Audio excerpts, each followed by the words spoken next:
Hi, hello, and if you're new to the channel, welcome, and if you've been here before, welcome back.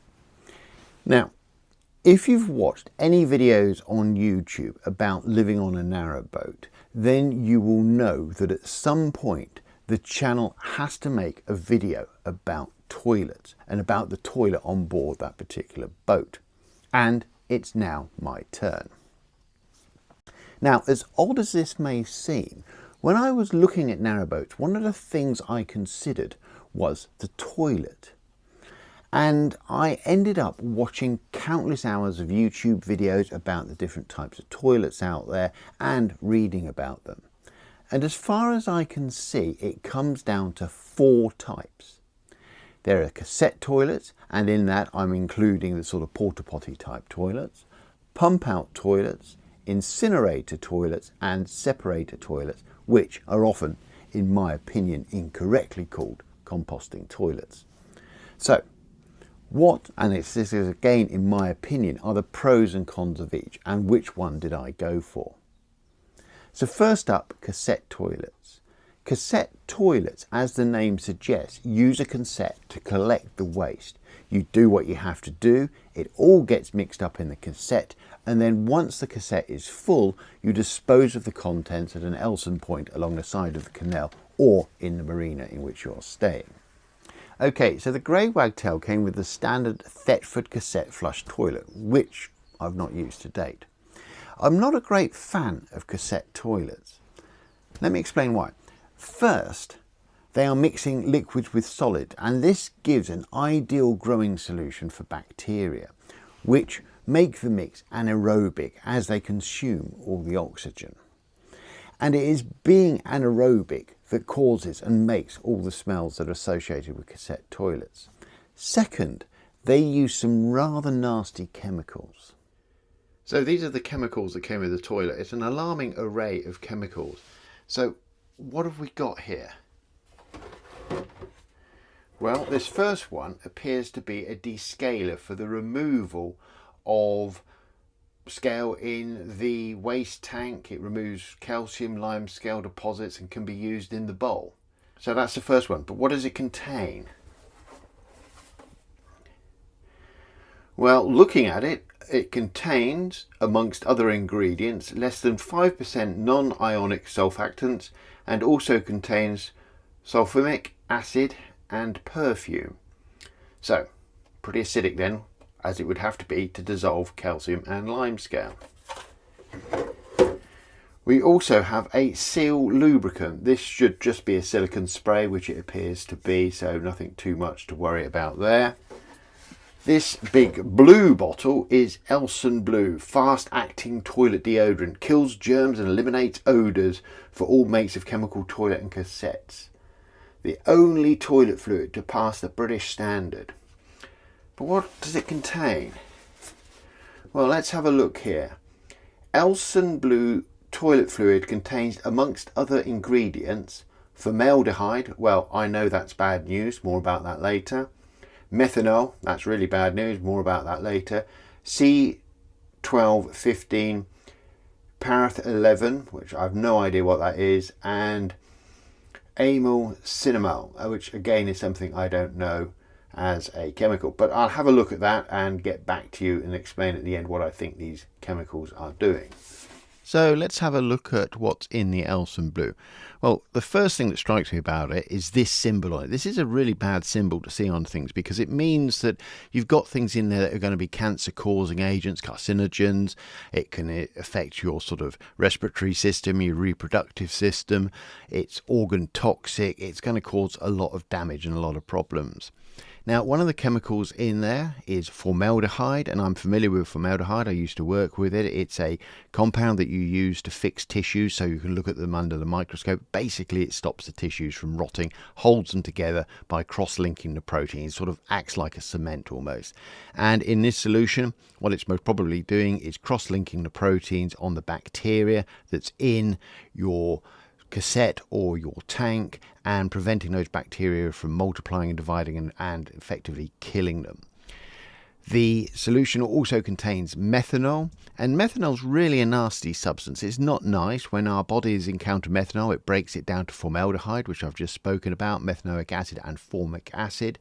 And I've seen reports that as little as 5 to 10 mils of neat methanol can kill. It's most probably on average higher than that, but there have been reports as little as 5 to 10 mils can kill. Even at low doses, methanol can cause blindness and nerve damage, so it's not a nice compound or substance to have around.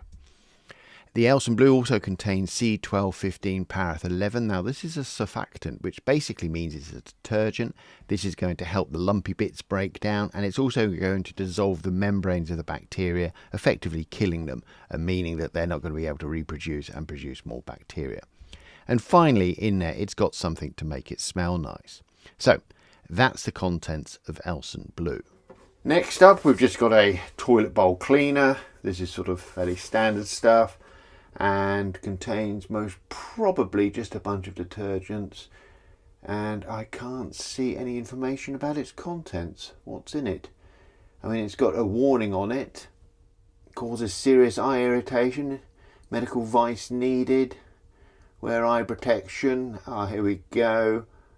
Ingredients declaration: less than 5% non-ionic surfactants, anionic surfactants, 2-bromo-2-nitropropane 1,3-diol, no idea what that is, and perfumes.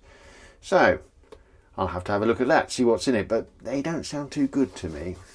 Well, the toilet bowl cleaner's got this warning symbol on it, which means that it's going to irritate skin, eyes, respiratory tract, and so it's not good news. When you look at the contents, we've got a non-ionic surfactant in there and an ionic surfactant. Again, these are going to break down the sort of solids that are around and also help break down the walls of any bacteria so that they die and can't reproduce. And this toilet bowl cleaner contains something called 2-bromo-2-nitropropane 1,3-diol, which is a compound I'm not familiar with, and I had to look it up.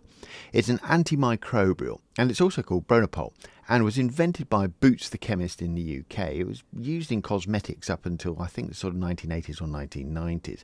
The problem with it is it can break down to something called nitrosamines, which are cancer causing, so again, bad news. If you actually look up this compound, it gets worse because the actual compound has this symbol associated with it, which means that it's an acute and chronic hazard to the aquatic environment. And we're pouring this down the drains. We're putting this in our tanks, into our cassettes, and then putting those into the drainage system, and then that's going into the environment. So maybe not a good idea, not a nice chemical.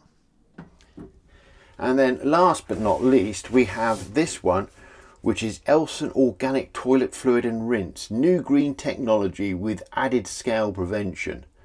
Dissolve waste and eliminates odours naturally for use in all flush and waste tanks.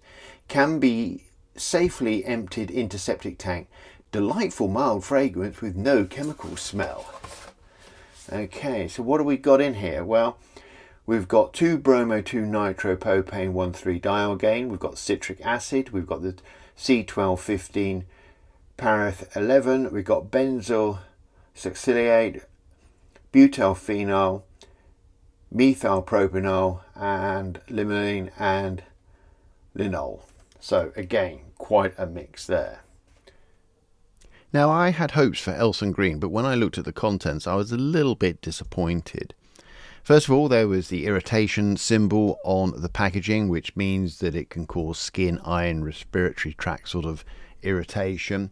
And then when I looked at the contents, I saw that it contained 2-bromo-2-nitropropane 1,3-diol, which I've already discussed earlier in the video. Not a nice substance, harmful to aquatic environments.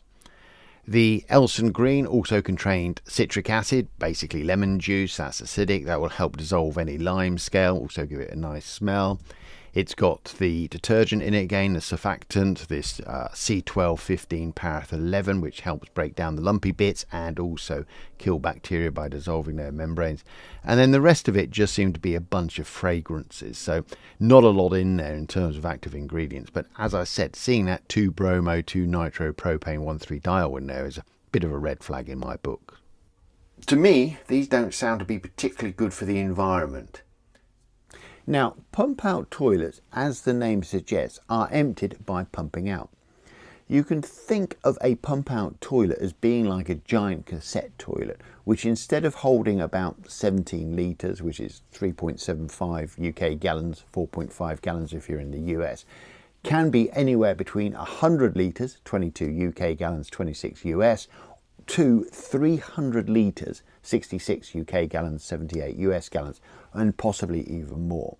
The large cassette of the pump out is typically below the bed, so lost storage space, and it will suffer from the same issues as the cassette toilet. That is, the liquid and the solids get mixed up and you end up with all the associated smells that come with that, plus you need to use all those nasty chemicals. An additional cost with pump out is the fact that you have to pay for pumping out, and I've heard that in some areas finding pump out points along the canal can be tricky. An additional problem with the pump out toilet is that as it fills, because these tanks are typically mounted off centre, as it fills it can affect the trim of the boat and the way it steers. So for me, pump outs are a big thumbs down.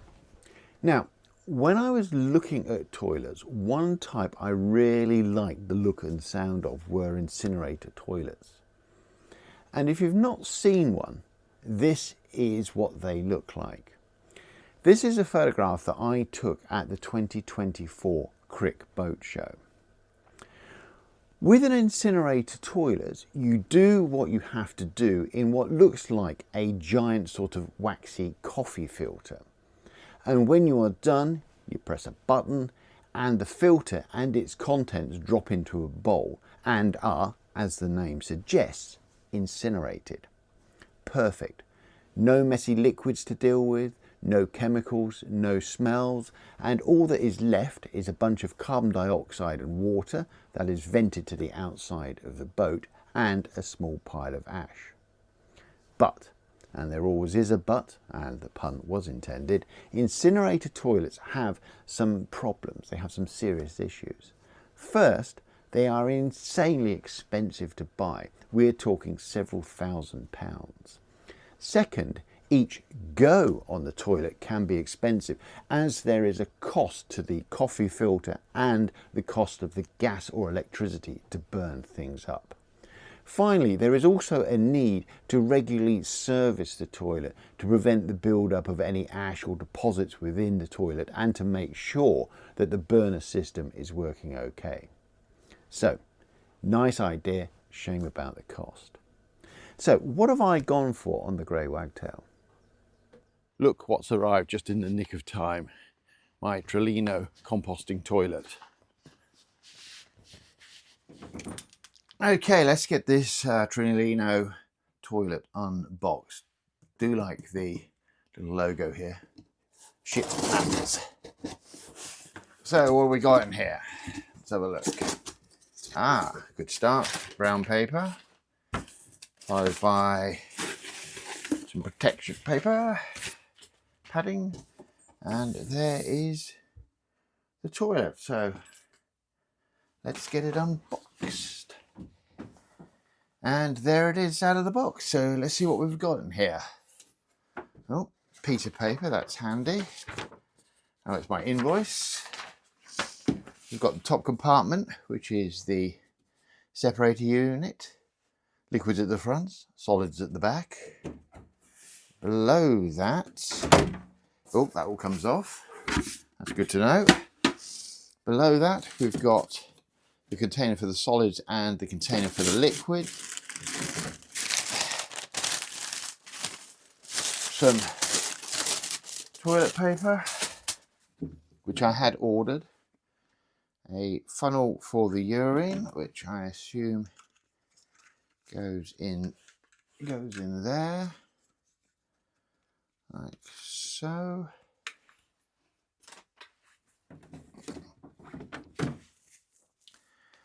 A series of composting bags, two sorts in here,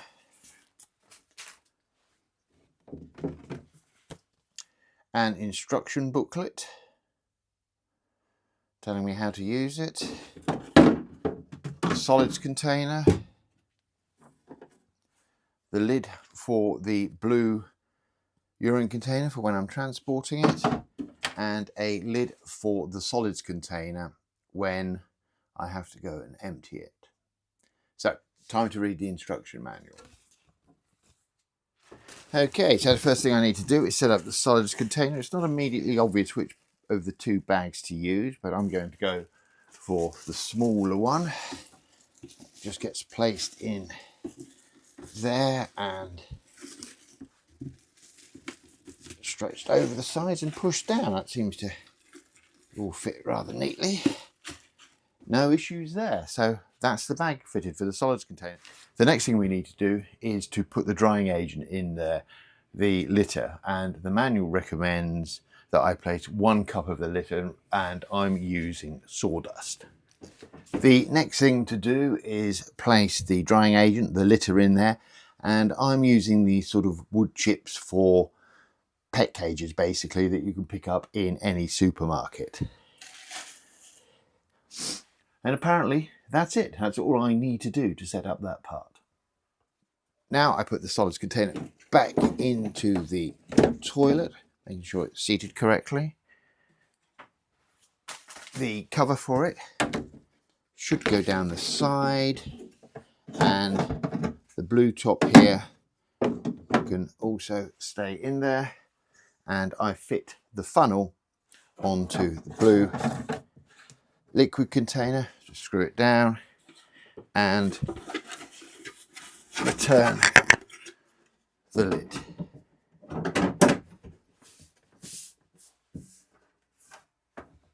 And we're all done. It's ready to go.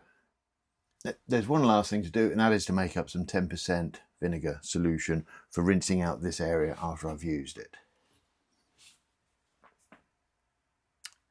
Do like the soft close lid, very nice. And once I've used it, if I use it for solids, then what I need to do is put in 2 cups of the animal bedding, the wood chips that I showed you earlier. So I've made up my rinse solution. It's actually distilled or white vinegar. I've taken 50 mils of that and added 350 mils of water to bring it up to 400. That's about 1 in 7. And as I say, I use that to rinse around. Time to go and give it a test. For the chemicals, I just have 2 things.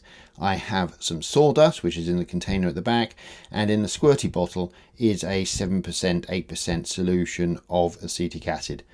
In other words, a vinegar solution. And that's it. That's all I need. Now, I know that you can't dispose of the solid waste in CRT waste sites. And so what I'm doing is taking it home to my compost heap in the back garden and using it there. The liquid waste can be disposed of down the main sewage system, down the toilet, so I just take that home and pour it down my toilet at home. I've had no issues with this. I've had no smells with it, and it has been a delight to use and maintain. Very, very easy and straightforward. And no, I'm not being sponsored by these people or by the compost toilet industry. So that's the thing that I've gone for. I'm thinking about taking out the Thetford cassette and just replacing that with this compost toilet. But in the meantime, it just sits here in my bathroom and I use it as and when needed.